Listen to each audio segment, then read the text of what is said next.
Welcome back to Lead, Our World Lead now. A desperate plea for help. 7-year-old Bana Alabed has become the face of innocent civilians suffering in Syria's deadly civil war. The young girl is now safely living in Turkey with her family. But earlier today, she tweeted a message to President Trump, quote, "I beg you, can you do something for the children of Syria? If you can, I will be your best friend. Thank you." Unquote. This comes as a fragile ceasefire between Syrian government forces and rebel factions is holding for now. Joining me now in a CNN exclusive is Democratic Congresswoman Tulsi Gabbard of Hawaii. She just returned from a secret trip to Syria. Congresswoman Gabbard, thanks for coming and sharing your story with us. Aloha, Jake. Good to be with you. So you were in Syria for 4 days. Did you meet with President Bashar al-Assad? I did. You know, my reason for going to visit Syria was really because of the suffering of the Syrian people that has been weighing heavily on my heart. I wanted to see if there was, in some small way, a way that I could express the love and the aloha and the care that the American people have for the people of Syria, and to see firsthand what was happening there, to see that situation there. What did Assad have to say? Initially, I hadn't planned on meeting him.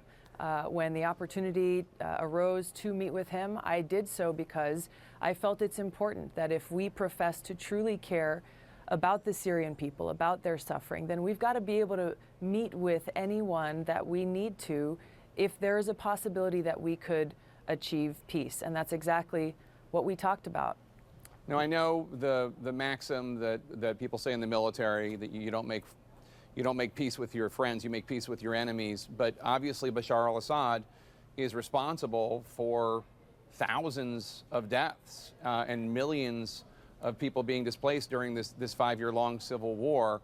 Did you have any compunctions about meeting with somebody like that, giving him any sort of enhanced credibility because a member of the United States Congress would meet with someone like that? Whatever you think about President Assad, the fact is that he is the president of Syria.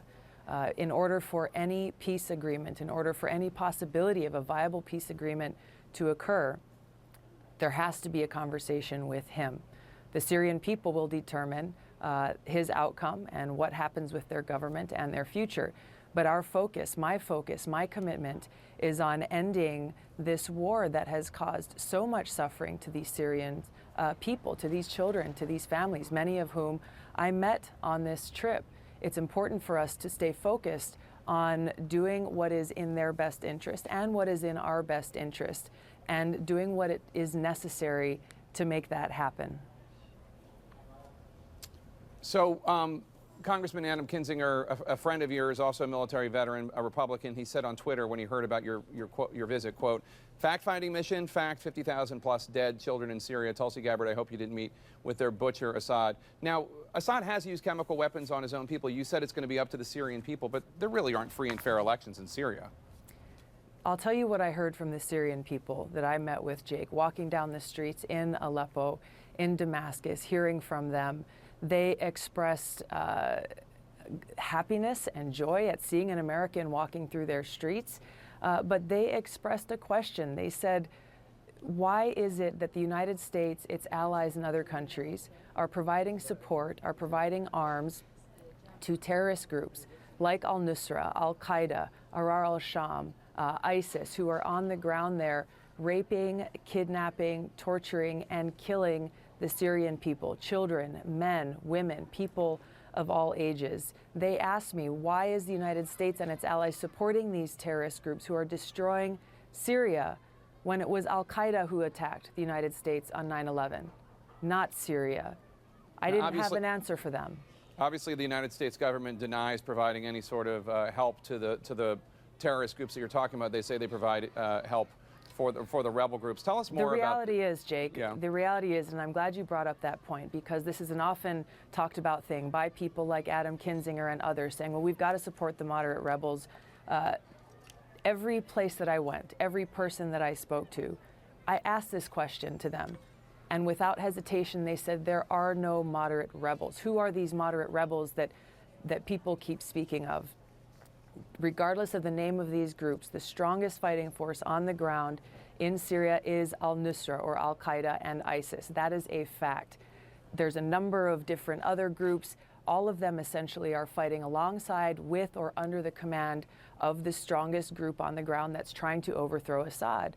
The Syrian people recognize, and they know, that if President Assad is overthrown, then Al-Qaeda, or a group like Al-Qaeda that has been killing Christians, killing people simply because of their religion or because they won't support their terror activities, they will take charge of all of Syria. This is the reality that the people of Syria are facing on the ground, and why they are pleading with us here in the United States to stop supporting these terrorist groups. Let the Syrian people themselves determine their future, not the United States, not some foreign country. And we've been showing video of your trip, from your trip. In the minute we have left, tell us the most striking image you have from your visit to this war-torn region. Yeah, Jake, you know, the destruction is very real, both on the physical buildings and the things that people have gone through, looking into their eyes and hearing firsthand from a girl who is now 19, but who, when she was 14 years old, these rebels that people say we should continue supporting, they came and kidnapped her. They raped her multiple times. They killed her father in cold blood right in front of her and her little brother. All she is asking for, literally, is for the United States to stop supporting these so-called rebel groups, stop supporting these terrorists, so that the Syrian people can begin to try to get back to some semblance of normalcy in their lives. Congresswoman Tulsi Gabbard, Democrat of Hawaii, thank you so much. We appreciate your coming and telling us this story. Thanks, Jake.